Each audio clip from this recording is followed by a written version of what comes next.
Only recently did I read an interview Professor Carlos Nelson Coutinho gave to the newspaper Valor, in which, stretching the meaning of words as far as they can go, he included me among those who allegedly harbor a prejudice against Marxism. Despite the somewhat distant date of the interview, it is worth examining the document, as it illustrates the peculiar modus pensandi of an organic intellectual. Prejudice, in case anyone is unaware, is an opinion formed prior to rational examination. However, with the general deterioration of language, the word has become a stigmatizing cliché, which the most prejudiced among us use to label any conclusion that opposes their own biases, even if such a conclusion was reached through long study and careful consideration.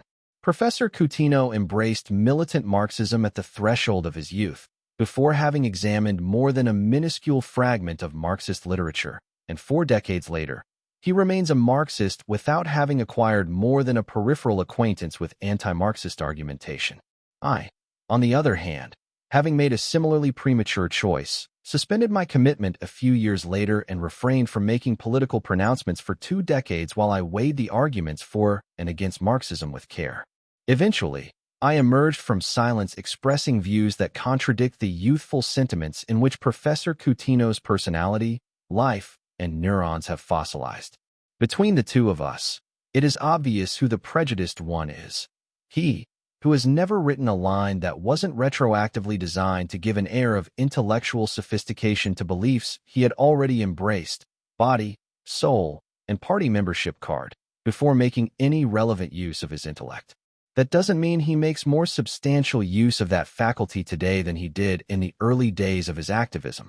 At the very least, he doesn't employ it enough to realize the absurdity of stating that I entered the media with great backing, and then immediately referring to me as an isolated voice that represents nothing.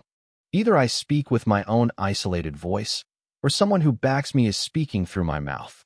Professor Coutinho must make up his mind whether he wants to call me a mouthpiece or a lone eccentric. If entre les deux sun cœur balance, this only proves he is intent on labeling me as something, anything, regardless of coherence. When I say Marxism makes people stupid, this is precisely the kind of phenomenon I am referring to. To this day, no leftist has managed to say anything intelligent against me. Faced with the isolated voice that frightens them, all they have offered is a display of ineptitude, cowardice, and whispered malice. Some time ago, I challenged Professor Coutinho and his 80 loyal squires from a website dedicated to the beatification of the founder of the Italian Communist Party to a debate on Gramsci, including an offer to exchange links between our respective web pages. They fled, as usual, feigning wounded dignity, and on Christmas Day no less, penned a peevish letter denouncing the offer of link exchange as a dictatorial imposition. It's always that 1984 thing. Democracy is dictatorship. Dictatorship is democracy. Discussion is imposition. Imposition is discussion. Concept is prejudice. Prejudice is concept. The reader unaccustomed to dealing with communists may find it strange how easily, how serenely they pose as victors after such an ostentatious retreat. But believe me, the phenomenon is not explained by mere shamelessness. They maintain a triumphant air, even in flight, because they are not intellectuals like the others. They are, and boast of being, organic intellectuals, cells of a vast fighting body. They never act alone. They always have the logistical support of an innumerable network of obscure, anonymous militants who can carry on the fight in the BAS fonds of intrigue and slander when the more respectable spokespersons of the collective fare poorly in public confrontations. When the voices above fall silent, those below begin the murmuring in the underground. Right now, while my most notorious detractors retreat to lick the wounds from recent skirmishes, a journalist from Sao Paulo, more communist than the plague, a deplorable human wreck who seeks in political hatred relief from his indescribable misery of soul, is spreading notices on the internet alleging that I, Olavo de Carvalho, haven't worked for 30 years and live off the exploitation of women. Said out loud, on a platform open to public view, this would expose the gossip to universal contempt. Whispered in the virtual world, it might even work. Intrigue spreads through conditioned reflex, not through conscious adherence. One doesn't need to believe it to pass it on, to repeat it automatically, and end up taking it as an implicit premise in judgments and decisions.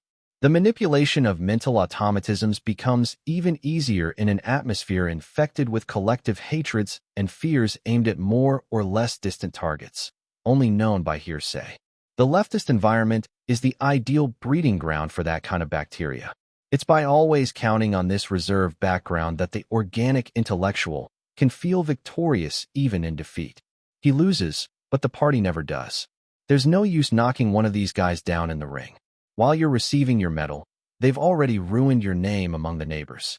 And when you, filled with the prestige of a champion, go ask for a kilo of beans on credit at the corner store, the Portuguese grocer, averting his gaze, tells you business is bad and you no longer have credit.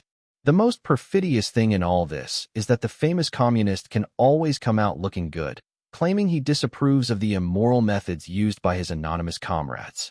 But from the moment he accepts being an organic intellectual, he can no longer help but benefit from the methods he disapproves of. It's not a matter of choice. The party works for him just as he works for the party, in the organic and indissoluble unity of a beautiful public image with hidden roguery. The immorality of communist militancy is intrinsic and does not depend on personal approval. And the height of immorality lies precisely in the fact that the subject can remain clean at the very moment he takes advantage of filth committed by others, filth he doesn't even need to know about. It's the perfect synthesis of good conscience with lack of conscience.